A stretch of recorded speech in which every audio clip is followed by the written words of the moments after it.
अगर आपके मन में आता है कि मैं अपने गांव की, अपने ज़िले की किस्मत बदलूं, तो आप मतलब आईएएस बनने के बाद आप कहेंगे ये कि अरे वैसा नहीं है, बहुत दबाव रहता है। लेकिन कितना भी दबाव रहे, इतनी ताकत आपके पास ज़रूर रहती है कि आप लाखों लोगों की ज़िंदगी बेहतर बना सकते।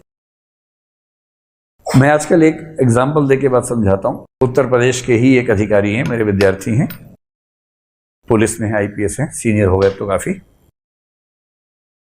तो नाम नहीं बोलूँगा क्योंकि यही राज्य है उनका वैसे भी, और यूट्यूब पे तो फिर राज्य कोई भी हो, क्या फ़र्क पड़ता है। तो जब वो सिलेक्ट हुए तो उसके करीब 12 साल बाद मेरा उनसे मिलना हुआ एक दिन। 12 साल आप समझ पा रहे होंगे कि इस समय आईपीएस क्या होगा, एक बड़े जिले का एसपी होगा। तो उत्तर प्रदेश के एक बहुत बड़े जिले के एसएसपी थे उस समय।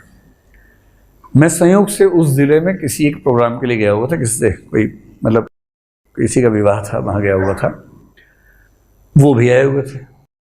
अब आए हुए थे तो 12 साल बाद मिलना हो गया हमारा, फिर खूब गप्पें होने लगी। फिर हम 4-5 घंटे रात को 2-3-4 बजे तक साथ बैठे, बात करते रहे। मैं उनके बारे में जो जानता हूँ वो सत्वगुण का व्यक्ति है। सत्वगुण समझते हैं ना, मन करता है पढ़ने का, संगीत का, कला का। बहुत शांत स्वभाव का व्यक्ति, इतना शांत कि उससे बात करके आप भी शांत हो जाए, इतना शांत व्यक्ति है कि मजा आ जाएगा आपको बात करके। और जितनी बातें होंगी वो पढ़ाई लिखाई की, नई रिसर्च क्या हो रही है, किस विषय में क्या नया चल रहा है, उस तरह की बात। इतना पढ़ने का उनको शौक था। भारत में दुर्भाग्य ये भी है कि जो लोग बहुत अच्छा पढ़ना चाहते हैं उनको पढ़ाई के रास्ते पे आगे बढ़ना आसान नहीं होता है। आप कॉलेज में लेक्चरर बनना चाहें, प्रोफेसर बनना चाहें, जुगाड़ तंत्र इतना खतरनाक है कि योग्य होकर आप नहीं बन पाएंगे, केवल जुगाड़ू होकर ही बन पाएंगे। ये बड़ा भारी संकट हमारी शिक्षा व्यवस्था के सामने इस समय है। पता नहीं क्यों सरकारें इस पर तो ध्यान नहीं दे रही है, शायद कभी देंगी, उम्मीद करते हैं।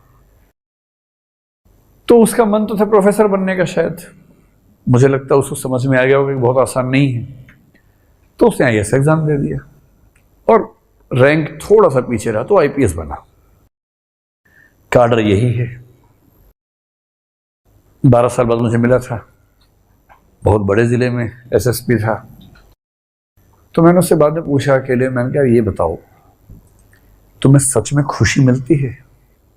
बाकी सब तो ठीक है, धूमधाम अपनी जगह है कि उसके घर गए तो 20-50 लोग हल हल हल ऐसा पैर पटक के मारते हैं, लगता है कि तेल निकाल देंगे जमीन के अंदर से अभी।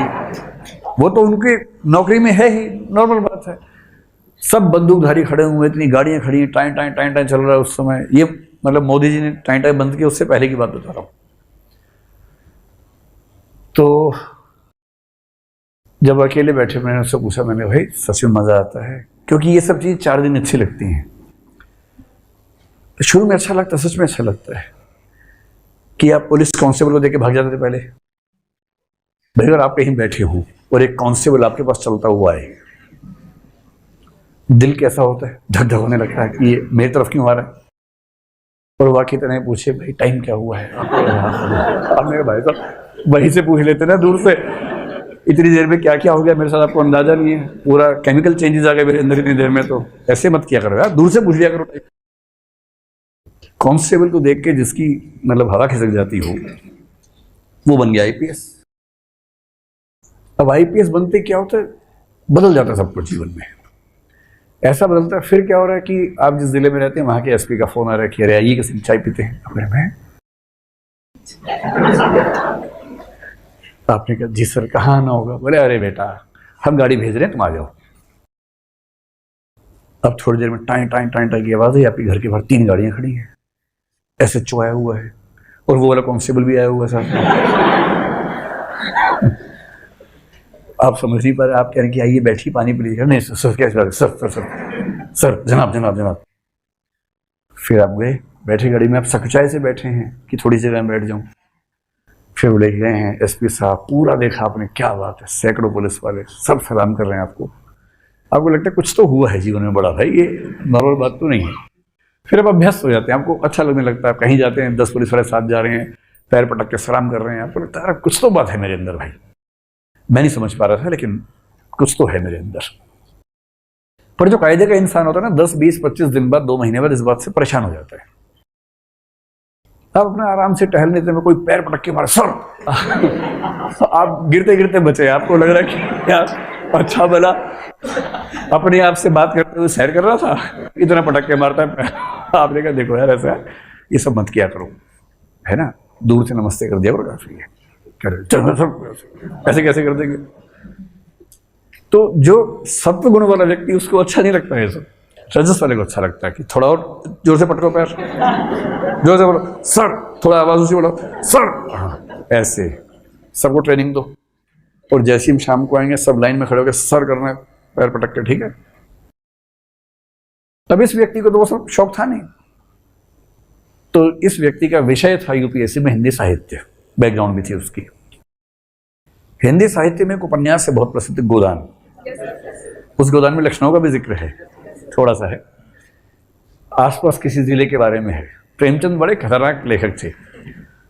उन्होंने कहा कि ये जो कहानी है 2 गांवों की कहानी है, और साथ में कहते हैं सेमरी और बेलारी 2 गांव का नाम बताया। सेमरी और बेलारी अवध प्रांत के 2 गांव हैं, जिले का नाम बताने की जरूरत नहीं। ये वाक्य आता है, जिले का नाम बताने की जरूरत नहीं।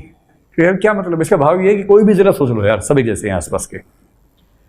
कोई जिला सोच लो, कोई किसान सोच लो, उसमें एक किसान है होरी। होरी, हाँ, होरी की पत्नी का नाम धनिया है। पुदीना नहीं, धनिया है ना।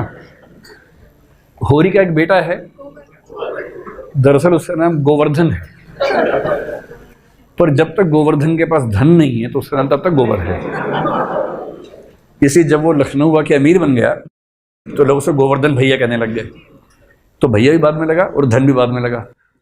जब तक बेचारा गांव में था, फुकरा घूम रहा था, उसका नाम था गोबर। गोबर था, गोबर हो गया था नाम। ऐसा ही होता है, गरीबों के नाम ऐसे ही होते हैं। अब होरी बेचारा इतना परेशान है, बार बार फंस जाता है, उधार लेता है, गाय खरीदी किसी तरह से, किसी ने जहर दे के मार दिया, बार बार उधार, फिर लगान चुकाना है, ब्याज चुकाना है, करते करते स्ट्रगल करते करते अंत में मर गया, क्योंकि चौतरफा शोषण ने उसकी जिंदगी को सोख लिया, छीन लिया उससे। और प्रेमचंद की चिंता यह है कि उस समय के लगभग हर किसान की अवध प्रांत में ऐसी हालत थी। तो वापस लौटिए इस आईपीएस के पास। तो मैंने उससे पूछा, मैंने कहा भाई तुम्हें अच्छा लगता है या किसी तरह से घसीट रहे हो, ढो रहे हो? तो उसने एक ऐसा वाक्य बोला जिससे हिला दिया मुझे।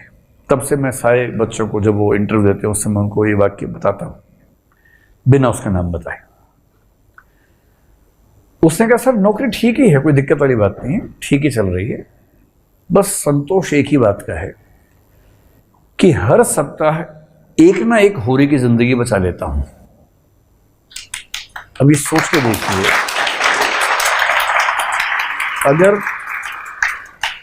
अगर तो आपका शौक है, उसी बात है कि लोग सैल्यूट करें, पटक पटक के पैर अपना, तो अलग बात है, तो छोटापन है। पर अगर संतोष की बड़ी वजह खोजनी है तो ये, आप हर हफ्ते किसी एक होरी की जिंदगी बचा सकते हैं, और बड़े स्तर पर शायद एक बार में लाखों की जिंदगी बचा सकते हैं, बना सकते हैं।